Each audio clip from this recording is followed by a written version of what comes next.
Cybersécurité à la une de Smartech, mais à la une aussi de la France et de l'Europe et même à l'international, puisque c'est l'ouverture du FIC, le Forum international sur la cybersécurité. Ça démarre aujourd'hui à Lille. Nous, on va s'intéresser à cette question de la quête des talents pour assurer cette montée en puissance nécessaire pour assurer nos capacités de protection cyber. On en parle avec Romain Burel, cofondateur d'Oteria Cyber School, une école qui est dédiée à la cybersécurité et qui doit ouvrir son cursus en septembre de cette année à Gennevilliers. Et puis Étienne Lecoq, qui est membre du COMEX d'Antemeta, une entreprise spécialisée dans la protection des données et un partenaire de Smartech d'ailleurs. Et nous avons également en visio Guillaume Tissier, associé d'Avisa Partners, coordinateur avec la Gendarmerie nationale de ce salon, de ce forum international de la cybersécurité. Bonjour à tous les trois.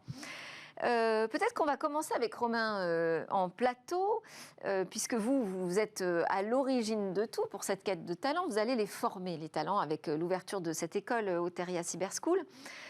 Quels sont, parce que j'imagine que vous avez bien étudié le marché, quels sont ces talents cyber dont on dispose déjà en France et ceux qui nous manquent? Le type de profil dont on a besoin. Ouais, c'est une très bonne question. Je pense que le premier point à dire, c'est que, un peu contrairement à ce qu'on entend un peu partout, notre observation première, c'est qu'il y a des talents qui ont envie de faire de la cyber. Donc le sujet de vocation, nous on pense qu'il existe, il y a des gens qui ont envie de faire ça. En revanche, ce qu'on constate maintenant en 3 points, je pense très rapidement, c'est qu'il y a 3 problématiques. La première, ce qu'on évoquait juste avant, c'est le sujet de compétences transverses. Ce qui empêche de monter en compétences rapides, c'est pas des moutons à 5 pattes, mais que les étudiants n'aient pas simplement la vision technique, qu'ils aient aussi une vision business, une vision de compétences entreprise. Le deuxième point... C'est sûr qu'on leur demande beaucoup, là. On leur demande beaucoup, mais je pense que c'est ça qui doit nous animer dans ce qu'on fait. Évidemment qu'on ne va pas en faire des moutons à 5 pattes, comme j'évoquais. Le deuxième point, c'est l'aspect coût et problématique, notamment salariale. Ça bloque des recrutements parce qu'il y a une tension sur le marché, les recrutements sont chers, il y a une chasse qui est très longue, et ça coûte cher aussi de recruter quelqu'un qui n'a pas les compétences exactes qu'on cherche, parce qu'on doit faire ce qu'on appelle un ramp-up de plusieurs mois. Qu'est-ce que c'est ça? C'est quand la personne arrive, elle n'est pas opérationnelle le premier jour, et donc on passe du temps à la former, ce qui coûte du temps et de l'argent à l'entreprise, qui paye le profil en même temps. Et le troisième point, et ça on y reviendra peut-être, c'est un décalage, je crois, entre ce qui est exprimé, c'est-à-dire le nombre d'offres qui sont postées, et le besoin qui est constaté ou qui est discuté régulièrement. Nous, ce qu'on constate aujourd'hui dans les étudiants qui trouvent leur alternance, c'est qu'en moyenne 40 à 50% des offres qui sont postées, qui, en fait, correspondent à un vrai besoin. Et donc, il y a 60-70% des offres qui ne sont pas réellement postées, parce que... Et pourquoi il y a un besoin, pourquoi il n'est pas exprimé à travers des offres d'emploi? Alors, je pense que, premièrement, il y a un besoin de formation en face, et donc de savoir qui on va cibler. Deuxièmement, il y a un besoin de structuration du marché, et ça, on en discute régulièrement avec les entreprises. C'est compliqué de savoir exactement ce dont on a besoin, parce que le marché structure... Donc l'entreprise elle-même n'identifie pas forcément le profil nécessaire. Alors en tout cas, c'est compliqué, je dirais, de trouver exactement ce qu'on veut. Et donc soit on va brasser un peu large, soit on va fonctionner de manière un peu opportuniste et dire, bon voilà, on a un bon profil, on va le recruter. Et donc c'est aussi pour ça que le marché a besoin de se structurer, c'est pour bien cadrer les besoins qui sont en face. Étienne Lecoq, vous êtes en prise directe justement avec ces besoins de l'entreprise. Comment vous les définiriez en matière de cybersécurité? Alors pour aller dans le sens de Romain, il y a plusieurs choses. Bon, déjà, je pense que la sécurité et la cybersécurité n'est plus, en tout cas, à présenter aujourd'hui. C'est un petit peu sur toutes les bouches. Mais ce qui est important, c'est de constater que c'est devenu l'affaire de tout le monde. C'est devenu l'affaire de tout le monde dans une organisation. Et peut-être pour rebondir sur ce que tu évoquais avec la difficulté de formaliser une offre extrêmement précise, c'est que la cybersécurité est devenue intégrée au comportement, aux bonnes pratiques, mais également dans les décisions qui sont faites au niveau de l'informatique. Et ça veut dire qu'il nous faut quel profil?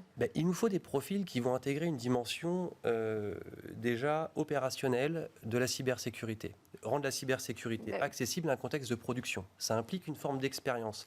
Et ce que j'aime beaucoup dans le modèle de l'alternance, qui est promu par l'école de Romain, et en tout cas Antemeta fait la part belle à l'alternance, ce sont des profils que des gens vont pouvoir accompagner vers une compréhension théorique de la cybersécurité pour gérer les menaces, comprendre les mécanismes qui protègent les entreprises, mais aussi dans une dimension beaucoup plus opérationnelle qui font qu'on conserve une agilité parce qu'on a tous en tête ces structures très rigides. Certes, sécurisé, mais néanmoins peu agile.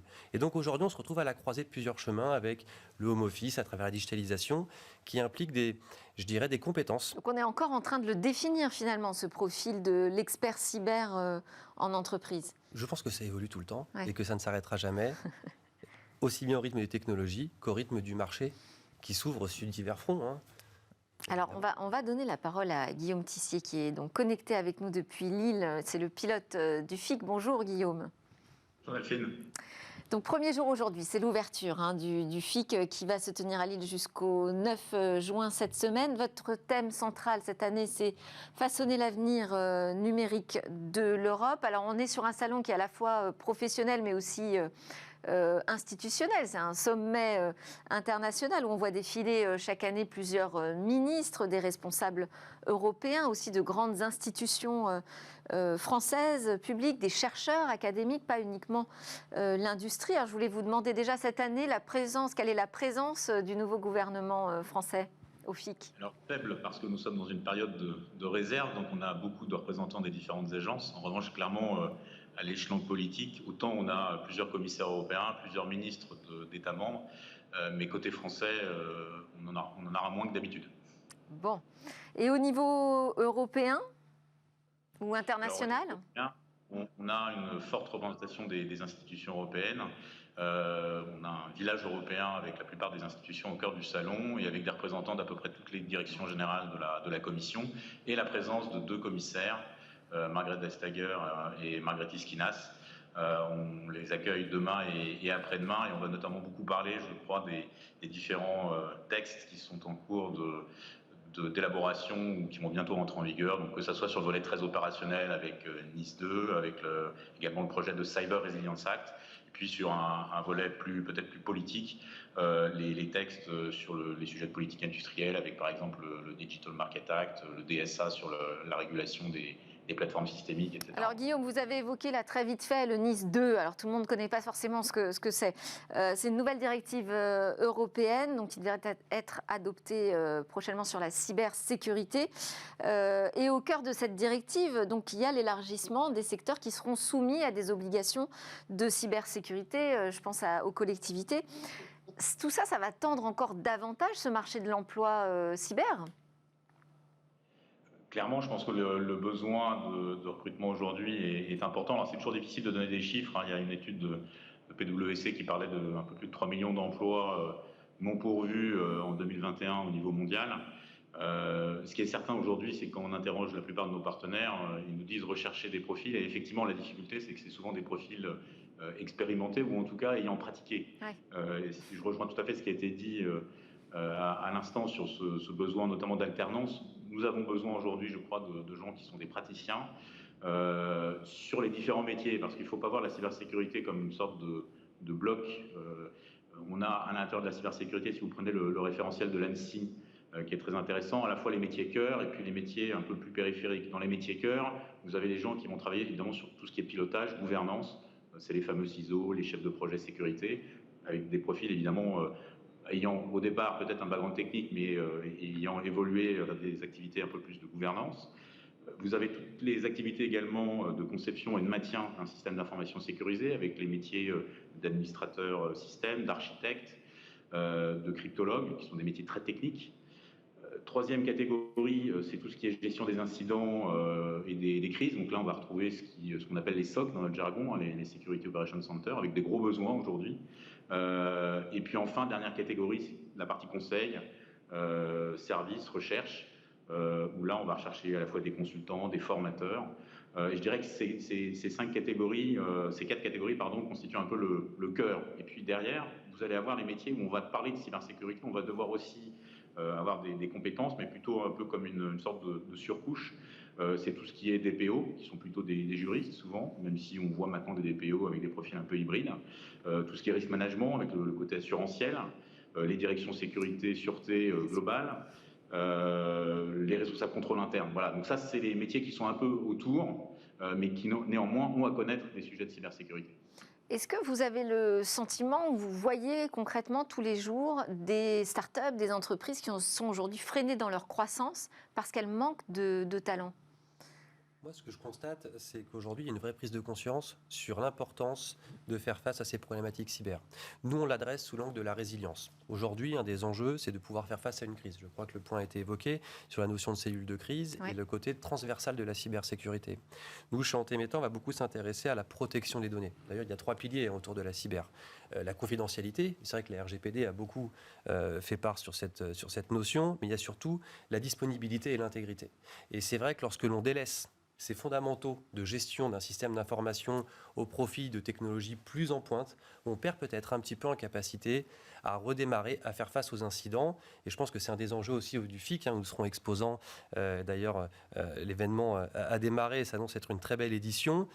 Faire prendre conscience que la protection doit être associée à la reprise pour pouvoir justement faire face à la menace. Bien évidemment, avec des talents que nous, on va chercher à mutualiser, si je puis dire, parce que ce qui est rare doit être utilisé de façon optimum à travers des centres de services pour permettre aux organisations, et vous aviez évoqué les collectivités, qui justement ont des difficultés, parce qu'effectivement, l'inflation associée à la raréfaction de ces compétences les impose néanmoins à s'adosser à des structures en capacité de les aider à faire face, parce que la menace est bien réelle. Donc il y a un gros besoin. On a évoqué le sujet de l'alternance. Alors ça tombe bien puisqu'on a eu des annonces du nouveau ministre du Travail qui a dit qu'il allait prolonger les aides au moins jusqu'à la fin de l'année, jusqu'à une renégociation du budget à Bercy. Ça fait partie des points sur lesquels vous allez insister dans votre nouvelle formation ? Complètement. Alors, Est-ce que c'est bien perçu ? Est-ce que c'est naturel de proposer de l'alternance dans le secteur de la cybersécurité à des gens qui visent des postes assez haut placés ? Je pense que c'est la bonne question. Nous, on constate 2 choses. Et quand j'ai lu la question qui allait être posée sur l'émission, j'ai eu 2 réponses en tête. La première, c'est l'alternance. Donc, Olivier Dussopt a annoncé l'objectif d'1 million d'alternants en 2022, qui serait une progression de 20 à 30%. En cyber, clairement, il faut qu'il y ait, pas une prise de conscience, mais une acculturation à ça. C'est-à-dire que l'alternance n'a pas vocation à avoir quelqu'un qui est opérationnel le premier jour, mais en revanche, c'est quelque chose qui coûte beaucoup moins cher, qui permet d'avoir des talents excellents. Moi, franchement, je parle pour ma paroisse. On est ravis de la qualité des étudiants qu'on a recrutés. Et ça permet de former. Donc, pendant 2 ou 3 ans à Oteria, les étudiants... Ça permet même de façonner, finalement. Exactement. Et c'est exactement le bon terme, c'est que ça permet d'avoir quelqu'un qui, en sortie d'Oteria à Bac+5, est opérationnel sur les métiers que vous voulez déployer. Donc ça, c'est vraiment quelque chose qu'on incite. Et je donne 2 exemples. Une start-up qui déploie un système qu'on appelle Industrie 4.0, qui vient de recruter un RSSI, donc un responsable cyber pour son entreprise. Ils n'avaient pas forcément les moyens d'avoir 2 personnes en cyber, mais en discutant avec eux, on s'est rendu compte qu'il y avait une possibilité de recruter un alternant chez nous. Deuxième exemple qui est beaucoup plus large. Ça ne veut pas dire qu'on va aussi viser des postes moins bien rémunérés. Je me mets du côté des étudiants quand ils acceptent ce format. Même si je peux me permettre de rebondir, je pense qu'il y a un bel équilibre entre ce que l'entreprise accepte aussi de cofinancer une partie de l'école. Nous, on fait beaucoup appel à l'alternance chez Antemeta.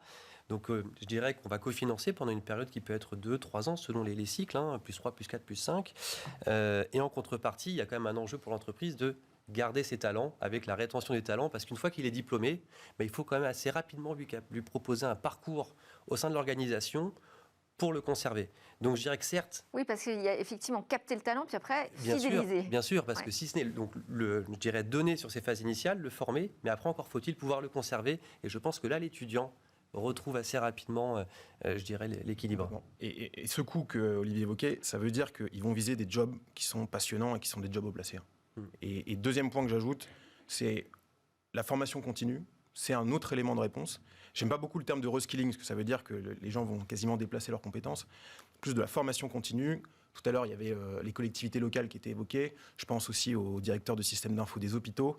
C'est dans ce sens-là que nous, on a dessiné une offre de formation qu'on va sortir en juillet, qui est des formations certifiantes et des formations courtes, pour que, au lieu de recruter quelqu'un en externe, des entreprises PME, ETI, qui ont des compétences en interne en système d'information, puissent ajouter une branche de compétences à leurs équipes, sans que ça leur coûte trop cher, parce qu'ils n'ont pas à chasser des personnes extérieures, sans qu'ils aient un salaire en plus, mais ça va amener des compétences vraiment nécessaires à toutes les boîtes de manière très rapide. Comment alors ? Attendez, parce que si ils vont pas avoir de coûts en externe et ni de salaire en interne, c'est quoi la recette magique ? Ce que je veux dire, c'est qu'ils ont un coût qui est le coût de formation des personnes qu'ils ont en ce moment dans l'entreprise, qui ensuite sont détachées 1 à 2 semaines pour venir acquérir des nouvelles compétences cyber. D'accord, donc ça c'est de la formation professionnelle continue. Exactement. Et c'est ça que nous Faire on va monter en proposer à partir compétence de en fait les personnes qu'on a déjà en interne, leur donner en plus cette compétence cyber. Guillaume Tissier, sur le salon du FIC, la quête des talents, la guerre des talents, j'ai envie de dire, parce qu'il y a aussi les big tech, les géants du numérique qui sont là en Europe et qui veulent capter les meilleurs talents qu'on a sur notre territoire. Est-ce que c'est un sujet qui va être traité de manière importante au FIC avec des pistes, des solutions ? Ce qu'on essaye de faire, c'est notamment de valoriser les métiers. Tout à l'heure, vous disiez en plateau qu'il n'y avait pas de sujet de recrutement, d'attraction de la filière. Moi, je crois quand même que sur cette diversité de métiers, on a aujourd'hui un vrai enjeu de communication à l'extérieur. C'est-à-dire qu'il faut sortir de ce mythe du hacker à capuche comme étant le seul débouché dans la cybersécurité, mythe qui a un peu la vie dure, et montrer cette diversité des métiers. Alors nous, on y contribue à notre niveau, puisque même si on est un événement professionnel, on l'a ouvert déjà depuis plusieurs années à tous les étudiants en fin de cursus ayant déjà une spécialité assez marquée sur ces questions. Et donc on a notamment un challenge, des challenges, techniques ou non techniques, d'ailleurs, qu'on fait depuis déjà plusieurs années. Et l'idée, voilà, c'est de sortir de cette image d'Épinal et de pouvoir montrer qu'on est sur des métiers épanouissants, diversifiés, qui peuvent aussi être qu'un passage dans une carrière. On ne fait pas forcément toute sa carrière dans la cybersécurité. Et avec effectivement un besoin de formation continue, parce que le sujet, c'est le maintien en condition opérationnelle, quelque part. À tout âge, finalement. Ce n'est pas uniquement en début de carrière. Après, il faut se maintenir. Donc, c'est surtout ça qu'on ressent, nous. Cette guerre entre les entreprises, finalement, on s'aperçoit quand même que les gens sont assez fidèles. C'est-à-dire que la cybersécurité, la communauté de cybersécurité, c'est quand même une famille, tout le monde se connaît. Et les gens, voilà, cherchent des jobs avec des vraies raisons d'être, quelque part. Et l'avantage, c'est que cette filière, cette communauté en offre un certain nombre. Donc, on ne ressent pas tellement cette ambiance de guerre, pour être très franc. Bon, bah, tant mieux, ça c'est une bonne chose. Donc, pas de tendance de guerre, mais quand même une nécessité d'ouvrir, parce que vous dites c'est un petit milieu finalement, bon, on se connaît tous et tout ça. Il y a besoin d'ouverture, il y a besoin de diversité, il y a besoin d'aller chercher les talents aussi là où ils ne sont pas attendus. Bien sûr, il y a plusieurs enjeux. De toute façon, il y a le nombre de personnes nécessaires pour faire tourner cette industrie. Donc naturellement, on ne va pas pouvoir tourner en vase clos. Donc il faut qu'on se renouvelle, il faut qu'on aille chercher des talents. Puis il y a des secteurs qui ont un peu plus subi que d'autres. Dernièrement, la crise que nous avons pu traverser. Et la cyber figure, je dirais, de belles opportunités pour ces organisations. Mais pour rebondir sur un des points que vous évoquiez précédemment, sur une guerre entre les big tech, je dirais, des organisations un peu plus nationales, dont Antemeta peut faire partie, je dirais qu'on a une opportunité à travers les organisations, je dirais, nationales, c'est de permettre aux personnes qui nous rejoignent de découvrir le cloud de l'intérieur, de découvrir les organisations qui construisent les clouds pour leurs clients, mais également pour nos sujets. Et donc, c'est une façon de comprendre un petit peu mieux, avec une lecture beaucoup plus large de ce qui se passe avec des organisations qui vont laisser la place à l'initiative. Merci beaucoup. Ouais. C'est vrai que la question de la souveraineté, ça peut donner du sens aussi au métier que l'on pratique. Merci à tous les trois. Merci Guillaume Tissier. On vous souhaite un excellent FIC pour cette édition 2022. Je rappelle que vous êtes le coordinateur et aussi associé à Visa Partners. Merci Romain Burel, cofondateur d'Oteria Cyber School. Vous êtes très attendu sur ce sujet de la formation. Et Étienne Lecoq, membre du COMEX Antemeta, directeur commercial. À suivre dans Smart Tech, les conseils de la coach startup.